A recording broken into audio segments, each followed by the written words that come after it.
La Bretagne est connue pour être une terre de tourisme, mais depuis peu, un nouveau type de visiteur a fait son apparition.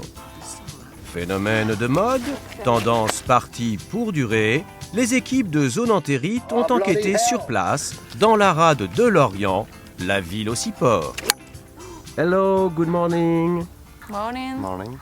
So, where do you come from? We are from UK. Nous avons affaire à un couple de Britanniques. Nous leur demandons pourquoi avoir choisi la Bretagne pour leur séjour en France. We've been to Monte Carlo, to Deauville. Oh yes, Deauville. They're so nice. Amazing. But we must confess we never found greens like the ones of Bretagne. We love Bretagne. Yeah, for sure. En effet, chaque été, rien qu'en Bretagne, ce ne sont pas moins de 2500 hectares d'algues vertes qui apparaissent au beau jour.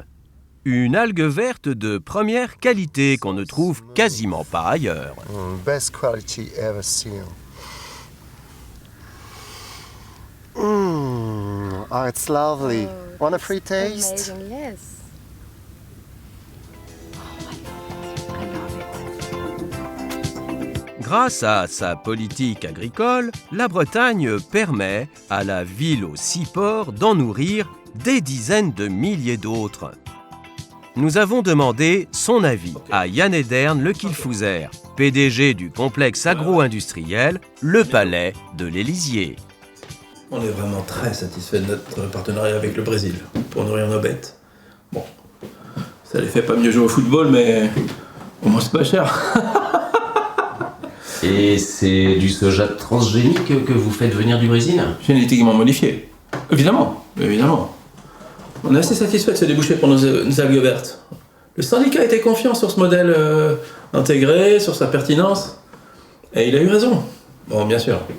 On a perdu quelques milliers de touristes, il y a eu quelques morts, mais c'est l'histoire ancienne. Aujourd'hui, on accueille l'élite du golf mondial, mais on est à un moment charnière sur nos choix stratégiques pour ne pas nous faire distancer par nos concurrents.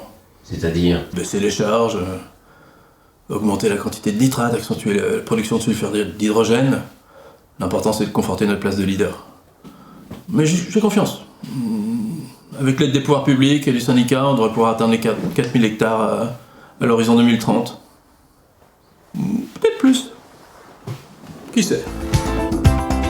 La Bretagne saura-t-elle prendre le virage que représente ce nouveau marché? Les Bretons mesurent-ils leurs chances d'accueillir la plus grande surface d'Europe d'algues vertes? Nous laisserons le mot de la fin à ces précurseurs d'un nouvel Eldorado économique.